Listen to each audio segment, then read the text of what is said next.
Nicole Marchand, vous avez introduit le thème de la réincarnation dans votre roman. Pour quelle raison? Il y a plusieurs raisons.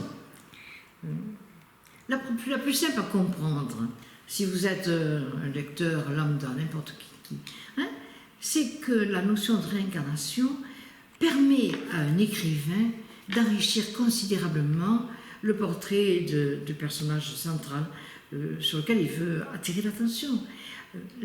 La notion de réincarnation nourrit en quelque sorte tous les acquis dont jouit la personne, en l'occurrence Elisabeth, et en plus éclaire la complexité d'un personnage, sans compter que c'est un thème littéraire très très très ancien, puisqu'il vous relie à ce qu'il y a de plus dramatique dans une vie, dans une existence, et à plus forte raison dans un roman qui amplifie le réel, c'est le drame, c'est la douleur, c'est la fatalité, le fatum, le destin. Donc la notion de réincarnation, généralement, alourdit le destin d'une personne, lui donne une charge qu'elle va avoir à vaincre. Donc voilà un intérêt littéraire qu'on ne peut pas négliger. C'est une première raison. Si on considère mon roman comme étant simplement un bon livre intéressant à lire. Il y a une seconde raison, c'est une raison ésotérique. J'ai fait un roman qui n'est pas simplement romanesque.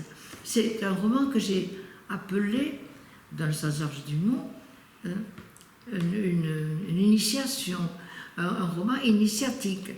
Donc, l'ésotérisme demande à celui qui se plonge dans ce domaine de réflexion une compréhension intérieure.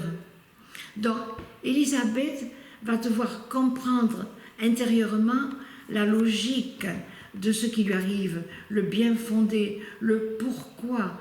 Sans la théorie des réincarnations, la vie vous tombe dessus comme ça, sans aucune raison d'être, et vous êtes, comment on peut dire, interloqué par tout ce qui vous arrive. Là, vous le reliez à votre passé et vous savez ce qui est attendu de vous. Donc, Elisabeth a un but, et ce but, c'est de reprendre la libération hors du terrestre, la libération spirituelle, l'élévation vers Dieu qu'elle avait déjà commencé dans des vies antérieures. Donc, voyez-vous, elle devient un personnage dont l'essentiel, le problème essentiel, c'est la clarté. L'ésotérisme n'a pas d'autre but que de nous donner la clarté. Il y a une raison, peut-être la dernière raison que je peux avouer, que je n'ai pas cachée, c'est qu'en ce qui concerne mes propres incarnations passées, il m'a été donné quelques lueurs, des visions de ce qu'ont été deux incarnations importantes. Une à l'époque égyptienne. Oui, j'ai vécu une incarnation égyptienne. Je me suis vue dans les souterrains égyptiens. Je me suis vue dans la grotte où j'ai d'ailleurs perdu la vie. Et je me suis revue aussi.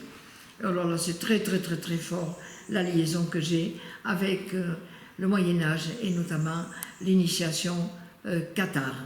Là aussi, il m'est arrivé des expériences très émouvantes, très poignantes sur cette incarnation cathare. Donc, je suis portée par moi-même à témoigner, si on peut dire, de cette réalité qui est le retour dans la vie présente d'un être, des problèmes qu'il n'a pas résolus dans une vie antérieure. Cela n'est pas une pensée négative, c'est une pensée très positive.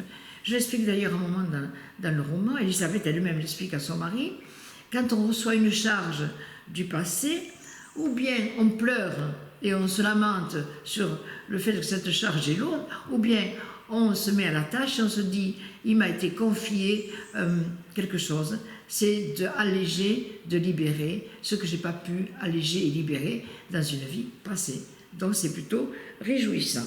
Voilà, et je pense que le lecteur comprendra comment ces trois visions de la réincarnation se mêlent dans son propre présent.